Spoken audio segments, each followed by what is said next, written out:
It is on. Listen to Jesse Kelly at home. Hey Google, play KPRC on iHeartRadio. The Jesse Kelly Show continues.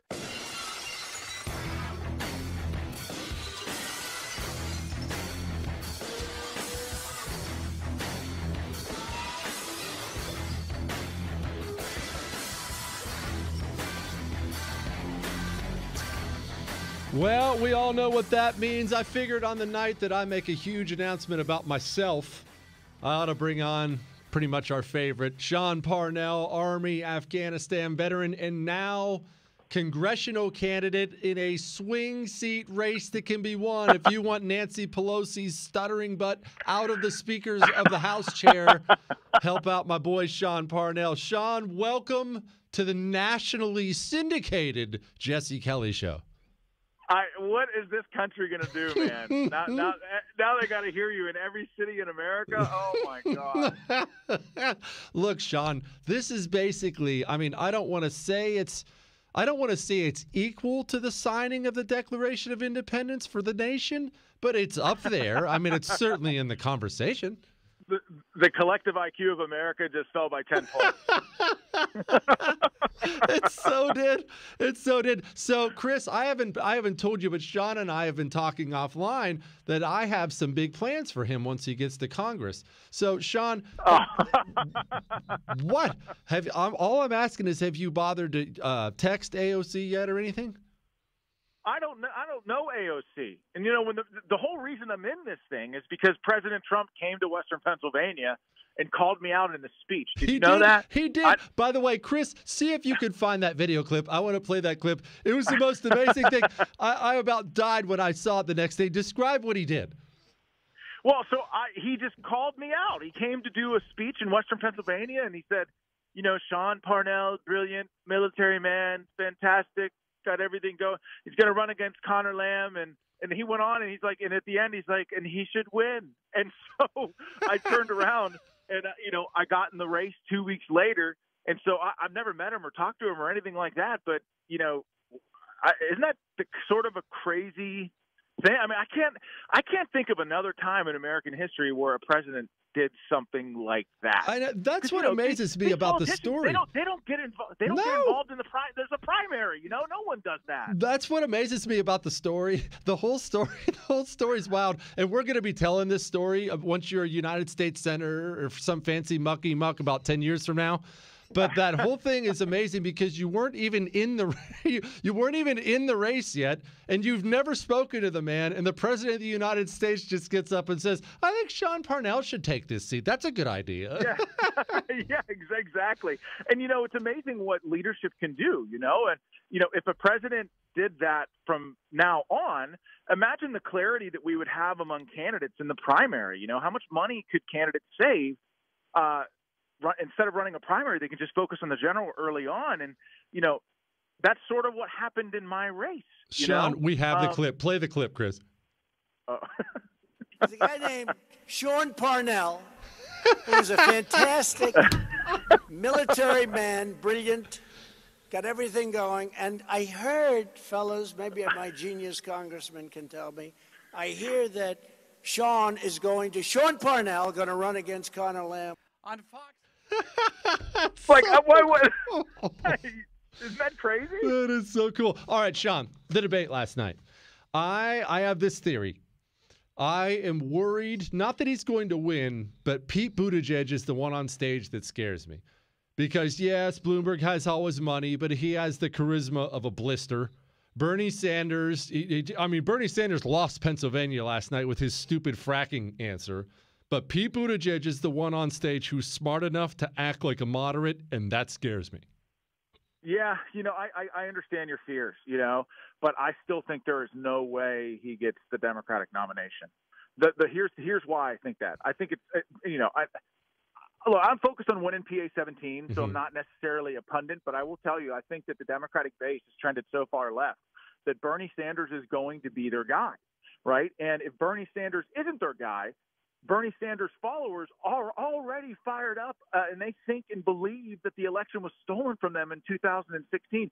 If Bernie Sanders is not the nominee, all the energy is on his side. If he's not the nominee, I got to believe those people don't show up. And so the Democrats, there's a rift in the Democratic Party right now. And you see it clear as day in Western Pennsylvania between radical socialists and the radical Greens who want to ban fracking and put hundreds of thousands of people in Western Pennsylvania out of work. And those hundreds of thousands of people, by the way, they're union Democrats, pro-life, pro-gun Democrats.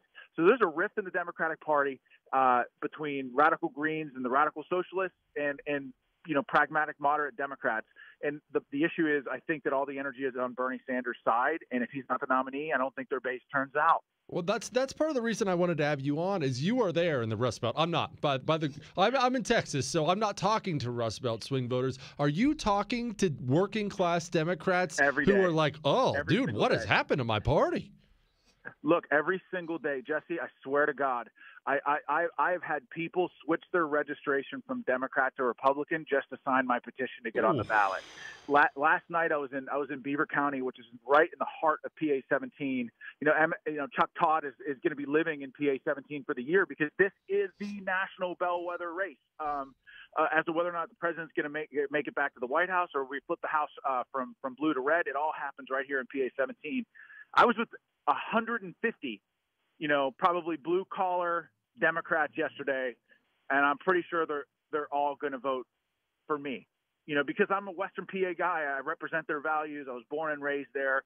And I think that they're tired of seeing, look, the Democratic Party isn't the party of my grandfather anymore, man. They're just not. And they trended so far left. I think that these people, they're proud of being Democrats. There's no way in hell they're changing their registration, but they will cross party lines and vote for a Republican if that Republican represents their values, which I do. When did it happen, Sean? Because I have to tell you, man, and look, it's not like I loved the guy, but Bill Clinton doesn't fit in at all with this Democrat Party today. And so I feel like, it's right. Not like he was that long ago, man. You're really old, and you know that. How long ago? When did this happen? Was it Obama? Was Obama the shift? Well, look, Obama, all of these, I can speculate, right? But the labor unions here in Western Pennsylvania endorsed President Obama on both of his terms, right? When that happened, coal miners lost 50,000 jobs with President Obama's war on coal. God. That opened some eyes. Right? But so I think after President Obama, a lot of the rank and file union guys were like, hey, we just spent 8 years under President Obama losing our jobs and our legacies and our ability to provide for our families. President Obama told us time and again that 2% GDP growth was the new norm. Those manufacturing jobs are never coming back. And in 3 years of President Trump, not only do we double our GDP growth, we're on our way to 4%, but those manufacturing jobs are back. And these union halls in Western Pennsylvania are empty because they don't have enough people to fill these jobs. Every small business that I go to, they're hiring 20, 30, 40 people. They're buying new equipment. They're expanding their businesses. Things have never been better, Jesse, and it's because of President Trump. And these rank-and-file union people in Western Pennsylvania, they see it. What are you having for dinner, Sean? I am at the Walnut Grill right now, and I think I am going to order a buffalo chicken wrap. Oh, gosh, a wrap? What is, it's like you're already in Congress. You can't just get like chicken wings or something. A wrap. My wife orders a wrap. But sometimes, I like a change of pace. Oh, gosh, this is worse than that time you said you were making your own chicken quesadilla with one kind of cheese. We've got to work on it. We'll work on it when you're a big fancy person in Congress. Sean Parnell, hey, where can people go? I'm dead serious, everybody. It's a swing seat that's currently occupied by a Democrat. You want Nancy Pelosi gone? Give him some money. Where can they go? Yes, SeanForCongress.co. Just click to donate right there, and, it would mean the world to me to earn your support. Appreciate you, Sean. Appreciate you very much, my man. Go get him. All right. Thanks, Jesse. Talk to you later. A wrap. I can't. Come on. I'm Tex. No, it's not like a burrito, Chris. If it was a burrito, I would have said burrito. And you know what's funny? It may even be similar, but it would have been okay if he'd have said burrito. He didn't say burrito. He said wrap very specifically. You heard him. All right, 713-212-5950. Let's talk some debate. We're going to give you some live Trump rally stuff tonight. Let's talk about me. That's awesome. Goodbye.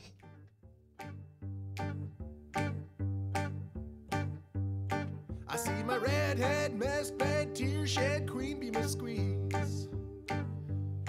The stage smells, tells.